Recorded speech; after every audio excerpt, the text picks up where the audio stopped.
Welcome back. Our big focus, India's technology push. The world is today looking at India not only for critical technology, but also for offering quick, economical and accurate tech solutions to the developing world to carve our own path in an increasingly competitive world of digitalization. Joining us on the broadcast, Dr. Jaijit Bhattacharya, a digital policy expert. He is also the founder and president of the Center for Digital Economy Policy Research. Thanks for joining us, Dr. Bhattacharya. You know, the examples of NavIC, of UPI, of ONDC, do you see a shift in prism through which the tech world has been seen so far? And is India creating a parallel paradigm that puts the perspective of the global south in focus as compared to the West-driven narrative around tech innovations? Absolutely, yes. In fact, there is a significant difference between the NavIC and the other two that you mentioned, which is, ONDC and UPI and so on. And the difference is basically this, that we are now the fifth nation in the world having a GPS system, which is NavIC. For those who don't know what NavIC is, it's essentially the Indian GPS version. China has its own, Europe has its own, Russia has its own, and now India has built its own GPS version. So we have always been the third country or the fifth country or the fourth country doing something. And I think when we started off with the BrahMos missile, we became the first country in the world to have a supersonic cruise missile. But that too was along with Russian collaboration. So what we have been doing is consistently trying to play catch up. Now, that still does not make us a technology leader. It does redefine the relationship. That we are not a technology importer. We can create our own technologies, and that is an important step forward. However, we also need to define what is the next generation of technologies that is needed globally, which is where Aadhaar and UPI and our digital public infrastructure, DigiLocker, are a stupendous achievement, because here we have defined what the world needs. We were the first in the world to do this at a scale which is unprecedented, unheard of. 1.4 billion people coming under one single digital infrastructure was never thought possible, and least of all to be done by India.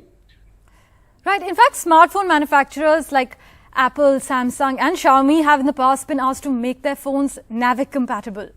But do you see this materializing in the near future? Yeah, absolutely. So let me go back into the history of NavIC. So NavIC as a project was conceived in India because during the Kargil war, when we needed to have GPS data of the locations in Kargil, it was denied to us by the US government. And in fact, we had also bought mapping software and so on. And the small text in that mapping software was that it cannot be used during times of war. Now, why else would the military buy a mapping software if they cannot use it during the time of war? And so it became clear that India needs to develop its own navigation system. It did take 20 years to build it, but we are where we are now. Now, in that process, ISRO did its own job, which was to put up the satellites in the space.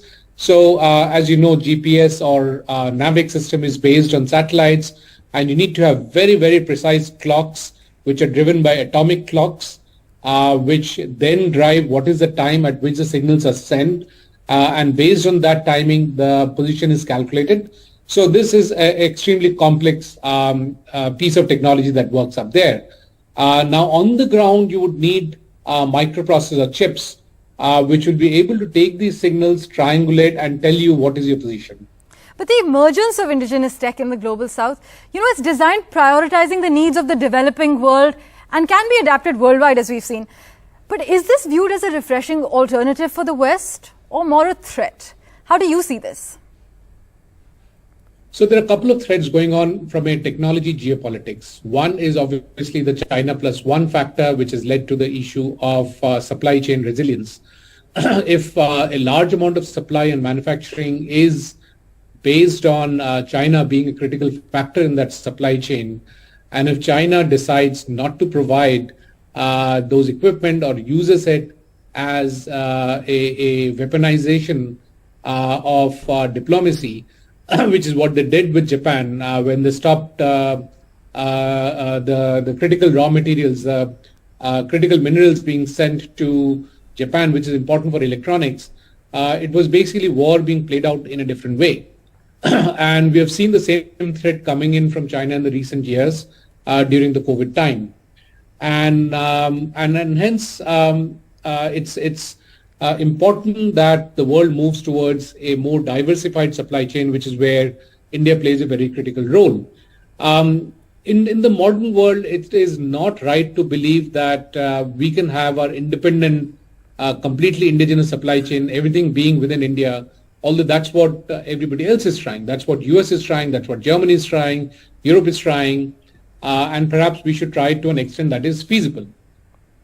Right. Also, Jaijit, let's touch upon another important factor. Now, after the success of the UPI, India is now looking to usher in another digital revolution. It's quite clear.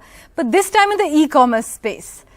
The Indian e-commerce sector, which is currently valued at about $46.2 billion back in 2020, it's poised to touch the $188 billion mark by 2025.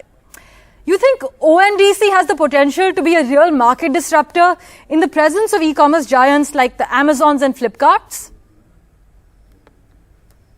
There's no doubt about it. It's only a matter of time. It's not like a magic wand that you wave and it'll happen overnight. But ONDC will democratize e-commerce. What is happening is monopoly is shifting from smaller chains and distributors to these large e-commerce retailers. Imagine if all supply chain is controlled by Walmart, which is the owner of Flipkart, and by Amazon, which is also a US company. And, if India chooses to test another nuclear bomb and US under the Patriot Act says that no US company will be allowed to operate in India. And there is precedence to it. The same thing happened in Iran. The same thing happened in many other countries. We will be in trouble. We need to maintain our technological sovereignty. And within that, therefore, it is important to have, a core Indian play in e-commerce. And not just a core Indian play, but an Indian play which is democratized and not controlled by other monopolies and digital monopolies in that sense. And hence, it's very important that we ensure that ONDC is a success. What ONDC does is it disaggregates e-commerce and allows multiple players to plug in on the fly. So you can have somebody becoming the distributor, somebody becoming the seller, somebody can becoming the stockist, and so on and so forth. And ONDC allows that to happen. Therefore, it will again be a platform which will lead to an explosion of innovation happening on top of ONDC. Now, ONDC itself is enabled by basic core digital platform, digital public initiatives and infrastructure that we have developed, starting with Aadhaar, UPI, DigiLocker, and so on, based on which we are now developing the next level of digital public infrastructure, which is ONDC, based on which, again, you will see a whole plethora of innovation that will be coming up. We see large ERP players such as Oracle and SAP actually scrambling to try and get their applications connected to ONDC. So these are all signs that ONDC will surely be a success. And once it's a success, it'll be a tremendous game changer, not just in India, but globally. So, but the key takeaway being, we need to maintain our technological sovereignty. Thank you so much for joining us, Jaijit. It was a pleasure to chat with you.